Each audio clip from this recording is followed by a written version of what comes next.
When the threat arrived, it did not come with mystery or subtlety, but with a clear message transmitted across every human relay and civilian network, a voice translated perfectly into every language stating that Earth had been evaluated, found strategically inconvenient, and scheduled for extinction unless unconditional surrender and planetary demilitarization were completed within 30 standard days. And across human space, there was first disbelief, then anger, then a cold, quiet resolve that settled over command rooms and orbital stations. Because for 2 centuries, humanity had learned that survival did not come from shouting, but from preparation. And Admiral John Carter stood in the dim blue light of Fleet Command watching the alien symbol rotate above the tactical table as analysts confirmed the source as the Carvax Dominion, a multi-species empire known for erasing resistance worlds to make examples. And around him, officers like Colonel Ethan Brooks and Strategic Planner Laura. Bennett spoke in low-measured tones about fleet movements and energy signatures, while civilian channels filled with fear and politicians demanded reassurance. Yet beneath it all ran an unspoken truth that humanity had been threatened before by nature, by war, by extinction-level disasters, and every time it had adapted. And as the days passed, the Carvax emissaries grew more confident, broadcasting images of shattered alien capitals and burned atmospheres to show what awaited Earth, believing fear would break the species quickly. But they did not see the quiet mobilization across the solar system as shipyards on Mars and Luna shifted to blackout protocols and long-dormant facilities beyond Pluto came online, places known only to a few under the highest clearance, where engineers like Daniel Price and scientists like Rebecca Owens reviewed systems that had never been tested in open war, weapons designed not for conquest but for deterrence, because humanity's philosophy, after its own, brutal interplanetary conflicts have been simple, never appear strong until strength was required, and so public responses were restrained with ambassadors like Henry Lawson speaking calmly before the Galactic Council requesting arbitration, while privately military leaders accepted that diplomacy was already dead. And when the final warning arrived reducing the surrender window to 10 days, Carter authorized the first phase of total war doctrine, a plan written decades earlier after simulations showed that any galactic empire willing to threaten extinction would not stop until completely broken, and across human space civilian ships were recalled, trade lanes emptied, and the population was moved underground and off-world in numbers that stunned even human planners,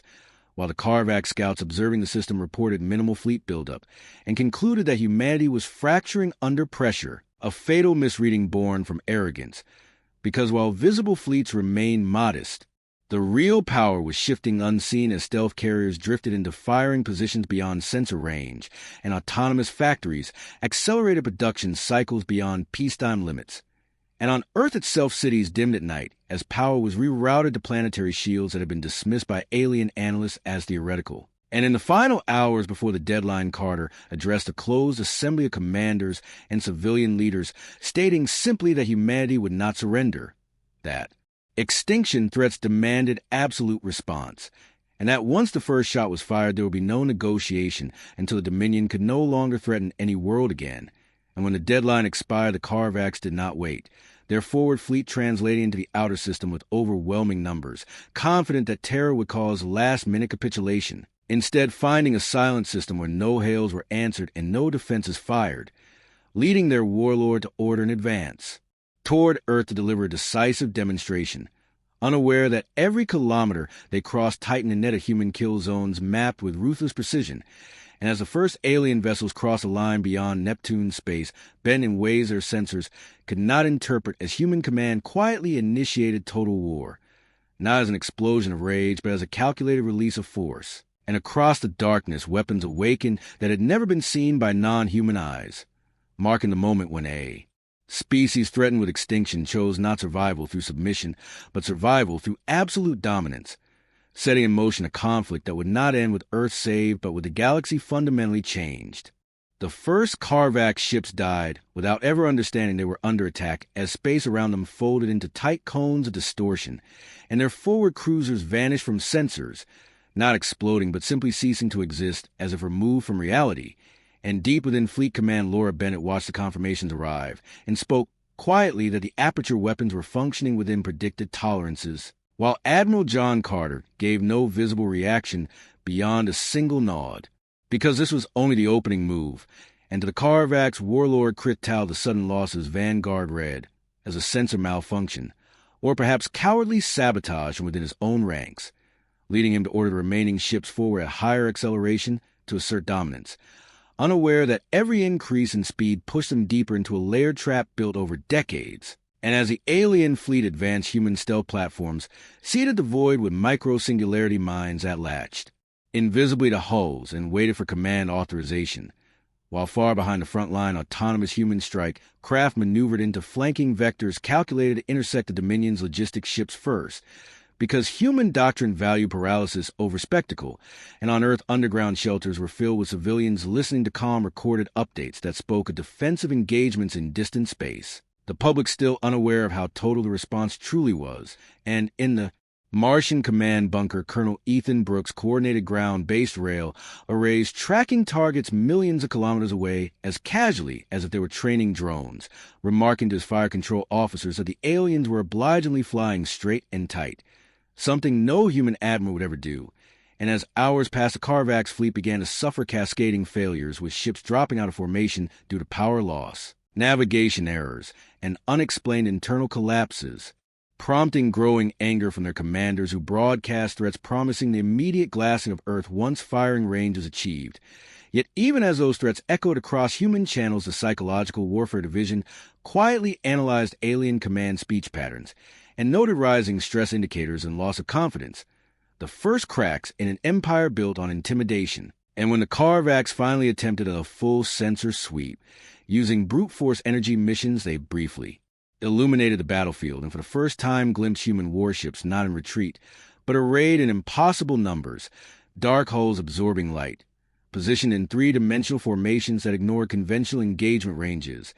And panic rippled through alien command as Krital demanded an explanation for how such a fleet could exist undetected. His advisors unable to answer because the truth was simple and devastating. Humanity had never stopped preparing, and at Carter's command, the second phase began as the micro-singularity mines activated, simultaneously ripping through alien hulls from the inside out, while precision strikes severed communication nodes and jump drives, leaving the Dominion fleet blind, deaf, and trapped in a system that had become a controlled execution chamber. And still humanity did not broadcast victory messages or taunts, maintaining absolute radio silence except for internal coordination,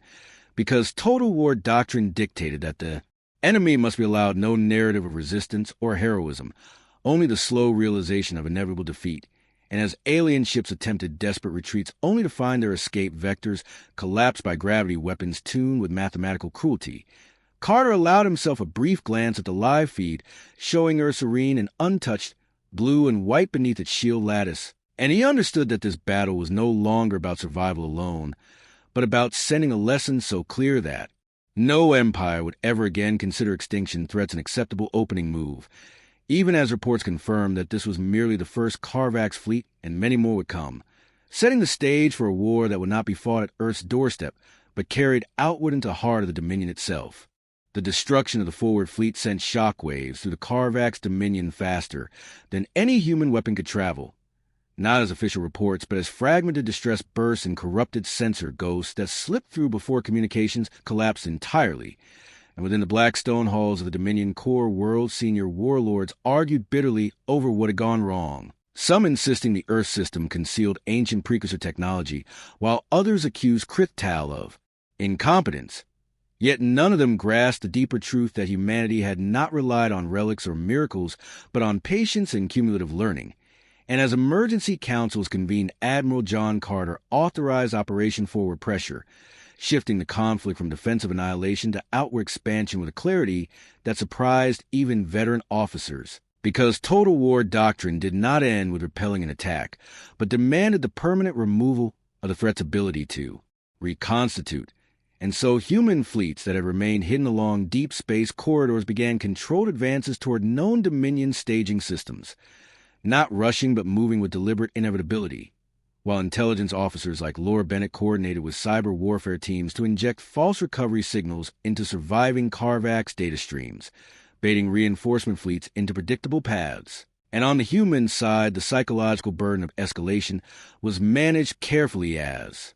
Civilian leadership was briefed on the reality that the war would now be fought light years away, and that restraint at this stage would only guarantee future extinction attempts, a grim logic accepted with quiet resolve.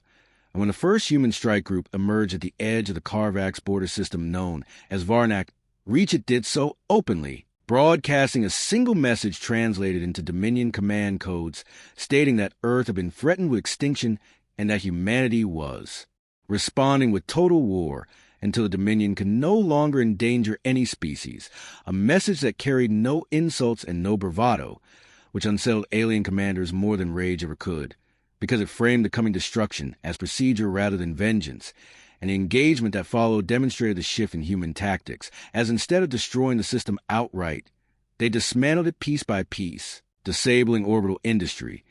capturing data vaults, and selectively targeting military assets while leaving civilian habitats intact but powerless, forcing Dominion authorities to witness their loss without the rallying cry of martyrdom. And on Earth, the first public acknowledgement of the wider war was delivered calmly by Henry Lawson, who informed the population that the immediate threat had passed, but that humanity had chosen to ensure it would never return. And across shelters and off-world colonies there was fear, but also a grim pride as people realized their species was no longer reacting to the galaxy but shaping it. And within the Dominion, panic escalated as border governors began independent retreats and some attempted unauthorized negotiations, only to be ignored by human command, which had no interest in piecemeal deals that left the Imperial core intact.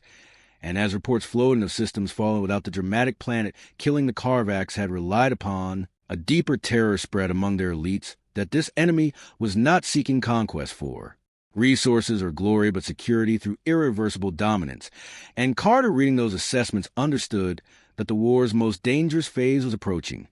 because empires faced with methodical dismantling either collapse or lash out blindly, and humanity would soon face the full desperate fury of a civilization realizing too late that threatening extinction had awakened something far worse than defiance.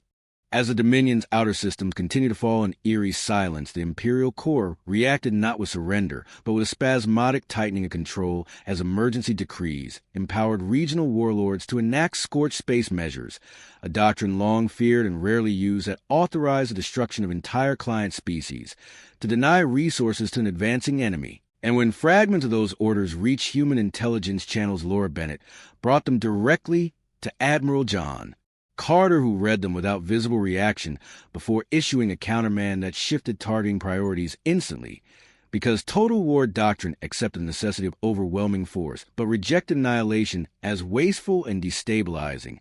and humanity would not allow the Dominion to turn the galaxy into ash out of spite. So rapid response task groups were redirected to threatened systems with precision timelines that bordered on the impossible as human fleets exploited predictive modeling that mapped not only enemy movements but decision-making patterns, arriving hours before execution orders could be fulfilled. And in system after system, Dominion commanders found their planet killers disabled by surgical strikes that severed command crews from firing controls, while leaving the weapons intact as silent proof that humans could have destroyed everything and chose not to, a choice that fractured alien morale far more effectively than terror ever could. And within the Dominion capital, the ruling council descended into open accusation as the economic caste demanded protection of core industry, while the military caste insisted on consolidating fleets for a decisive counterattack against Earth itself,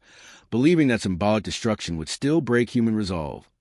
An assumption born from centuries of success against species that collapsed once their homeworld were threatened, and when scouts reported the massing of a second Dominion armada along a converging corridor aimed straight at Sol Carter allowed the intelligence to flow outward intentionally, letting the enemy believe that humanity was stretched thin by its forward advances, while in reality deep reserve fleets commanded by officers like Captain Andrew Collins and Tactical Coordinator Maria Delgado were already positioned along alternate vectors ready to envelop the attackers. And on Earth, public messaging remained restrained as Henry Lawson addressed the population again, stating that further hostile action against Earth was expected and that defensive measures were in place, his calm demeanor masking the scale of what was about to occur. And when the Dominion Armada finally committed to its jump towards Sol, it did so with overwhelming firepower and ritual declarations of dominance broadcast across their networks, only to emerge into a system that appeared lightly defended prompting their admirals to accelerate aggressively toward Earth to deliver the long-promised extinction blow. And that was when a human counterstroke closed the space behind the Armada fractured under interdiction, fields that collapsed their retreat, while layered human fleets emerged from mass positions ahead and to flanks,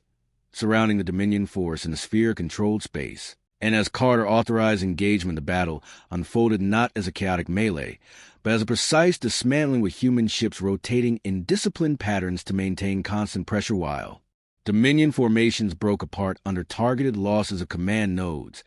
And within minutes the realization spread through alien ranks that this was not a battle for victory, but an execution designed to remove an entire generation of their military leadership. And as their losses mounted, desperate Dominion commanders attempted to fire on Earth itself, only to find every weapon system overridden by intrusion protocols injected months earlier through captured border networks, a revelation that broke the last illusion of parity. And when the final Dominion flagship was disabled and left drifting powerless within sight of Earth, Carter authorized a single transmission to be sent across open channels stating that humanity had answered the extinction threat and that any further attempts would be met with the same response. And as the silent wreckage filled the void around Sol, it became clear to observers across the galaxy that Earth was no longer a target to be threatened, but a force that decided the terms of survival itself. The aftermath of the failed Second Armada shattered the Dominion's remaining unity, as surviving commanders transmitted fragmented pleas for direction that went unanswered. The Imperial Corps locked in paralysis, while fear replaced doctrine, and across neutral systems long silent observers began to shift diplomatic stances, as it became undeniable that humanity was not merely defending itself, but systematically dismantling the machinery of extinction threats. And within Fleet Command Admiral John Carter convened a restricted council where the question was no longer whether to continue, but how far total war should extend. Because intelligence projections showed that even a crippled Dominion could fracture into successor states, each capable of repeating the same behavior if left with inherited weapons. And so the decision was made to execute the most controversial element of total war doctrine, the removal of extinction-class capabilities galaxy-wide, beginning with the Dominion, a move that would forever alter the balance of power, and human fleets transitioned from combat operations to enforcement actions as specialized teams boarded disabled alien dreadnoughts to extract and neutralize planet-killing cores under constant guard, documenting every step to create an irrefutable record of intent and capability, while Dominion civilians watching their once untouchable war engines being stripped, without their worlds being burned, experienced a psychological collapse of Imperial mythology, realizing that their rulers had not protected them but invited annihilation upon them through arrogance. And as news spread, rebellions ignited across Dominion space, not against humanity, but against their own warlords, accelerating the Empire's internal decay. And on Earth, the reality of humanity's new position began to sink in as public briefings revealed limited details of the enforcement phase, sparking global debate, not about whether the war was justified, but about the responsibility that came with being feared. A debate Carter followed distantly, knowing that restraint now would save countless lives later. And when a remnant Dominion Council finally transmitted a formal request for ceasefire, it was received without celebration, as Carter read the message aloud, noting that it asked only for survival of the core worlds while offering no guarantees for future behavior. And the response was carefully crafted, stating that hostilities would cease only after the complete surrender and dismantlement of all extinction-level assets and the restructuring of Dominion governance under monitored accords, terms so absolute that they would have been unthinkable weeks earlier, yet now there was no credible alternative. And as Dominion representatives hesitated, human fleets continued their methodical advance, disabling shipyards and command hubs without firing on population centers, tightening the noose with calm inevitability. And within the broader galaxy, other empires watched with dawning understanding that humanity's answer to extinction threats was not revenge or conquest, but permanent prevention, a strategy that removed the very tools that had allowed tyrannies to flourish. And when the Dominion finally accepted the terms under the weight of internal collapse and external pressure, the war entered its closing phase not with a triumphant battle, but with inspectors and peacekeepers spreading across former enemy space, ensuring compliance while human forces remained visibly present. And in the quiet that followed, Carter stood alone before the tactical display, now free of hostile icons, and reflected that total war had not ended with annihilation, but with control. A lesson that would echo through the galaxy far longer than the sound of any weapon. Because the age of extinction threats had ended not with a final explosion, but with humanity's unyielding decision that such power would never again belong to those willing to use it lightly. With the Dominion's formal surrender accepted under monitored, Accords of Galaxy entered a phase of uneasy adjustment as human enforcement fleets transitioned into stabilization roles across former Imperial space, a presence that was firm but deliberately restrained. And observers from neutral civilizations were embedded to witness procedures as inspectors like Aaron Mitchell and Policy, lead Susan Alvarez, supervise the dismantling of remaining extinction-class systems under transparent protocols, a calculated choice by humanity to ensure that fear did not turn into myth or rumor, but into verifiable fact.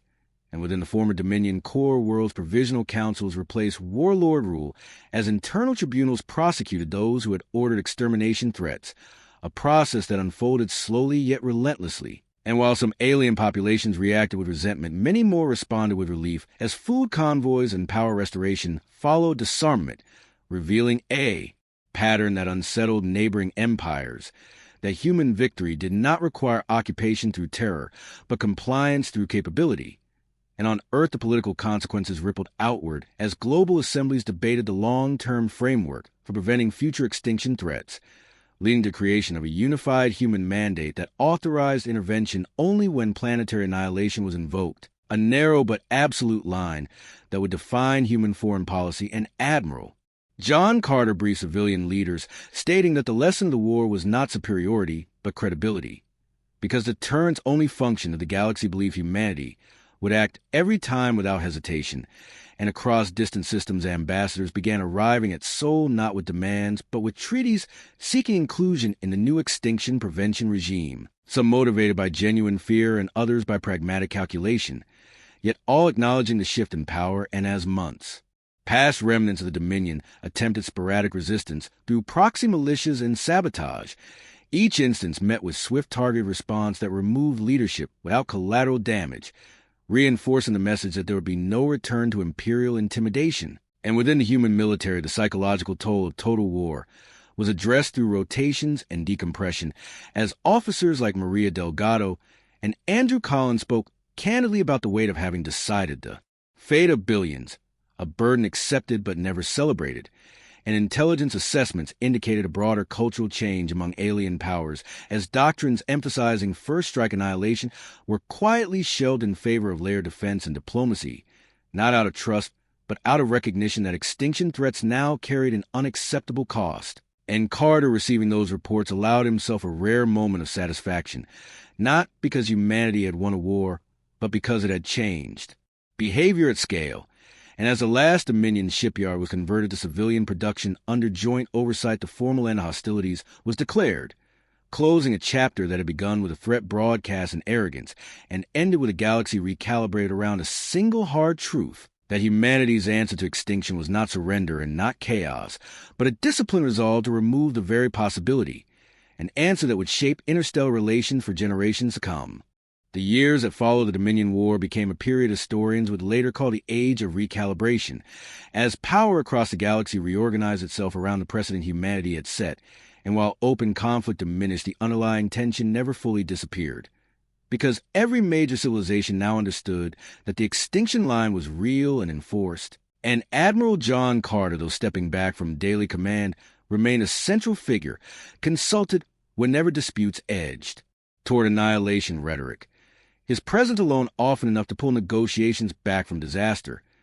And within the former Dominion territories, the slow work of reconstruction revealed the depth of damage imperial rule had inflicted on its own people as human logistical teams coordinated with local authorities to restore trade routes and infrastructure without imposing cultural control, a restraint that confused many aliens who had expected conquerors rather than custodians. And analysts like Laura Bennett tracked the subtle shifts in alien political language, noting a steady decline in extermination-based ideology across multiple empires, as doctrines were rewritten to avoid any framing that could justify human intervention.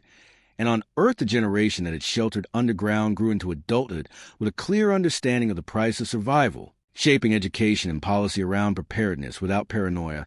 while memorials honored those lost not only in battle but in the moral choices that had followed. And when a distant coalition of minor powers tested the new order by threatening to sterilize a dispute system as leverage, humanity responded within hours with fleets that arrived unannounced and halted the escalation before a single shot was fired, a demonstration that reinforced the credibility of the mandate without bloodshed. And across the galaxy, that incident spread faster than the original Dominion threat ever had, solidifying belief that extinction was no longer a viable tool. And Carter, watching the reports from his quiet office, reflected that total war had given way to total responsibility, a role far heavier than command, but equally unavoidable. And as alien ambassadors continued to arrive seeking mediation and guarantees, it became clear that humanity was no longer merely a participant in galactic affairs, but a stabilizing axis around which others now oriented themselves, not out of admiration, but out of recognition that some lines once crossed could never be uncrossed again. And in that understanding lay the true aftermath of the war, not fleets or treaties, but a shared awareness that the galaxy had learned too late what happened when Earth was threatened with extinction, and answered not with fear, but when unrelenting would end such threats forever. In the final accounting, the war's conclusion was marked not by celebration, but by a quiet session of the Interstellar Stability Forum, convened at Seoul, where representatives from dozens of civilizations gathered under neutral protocols to ratify what became known simply as the Extinction Prohibition, a compact acknowledging that the threat or use of planetary annihilation would trigger immediate unified enforcement led by humanity. And as signatures were affixed, Admiral John Carter addressed the assembly with measured clarity, stating that this authority was not a claim of moral superiority, but an acceptance of responsibility born from experience, because a species that stared down extinction could not permit it to be wielded casually by others. And the words carried weight precisely because they lacked triumph. And in the months that followed, enforcement fleets were scaled back to visible but non-intrusive patrols, while early warning networks shared openly among signatories reduced misunderstanding before it could harden into hostility. And on Earth, life returned to a version of normal shaped by memory, as cities rebuilt above shelters and children learned history that emphasized preparation and restraint rather than glory, while veterans like Ethan Brooks and Maria Delgado transitioned into advisory roles, training a new generation to think in terms of prevention rather than conquest. And beyond human space former dominion, worlds gradually integrated into regional coalitions, finding stability without imperial coercion. Their people discovering that survival did not require threatening others with extinction, and when historians later traced the arc of events, they noted that the decisive moment had not been the first battle or the final surrender, but the instant humanity chose total war as a means to end total annihilation rather than pursue dominance, a distinction that reshaped the galaxy's assumptions about power. And as Carter retired from public life, he left behind a simple directive archived within Fleet Command, stating that the greatest victory was not destroying an enemy, but ensuring that no one ever again believed extinction was an acceptable opening move.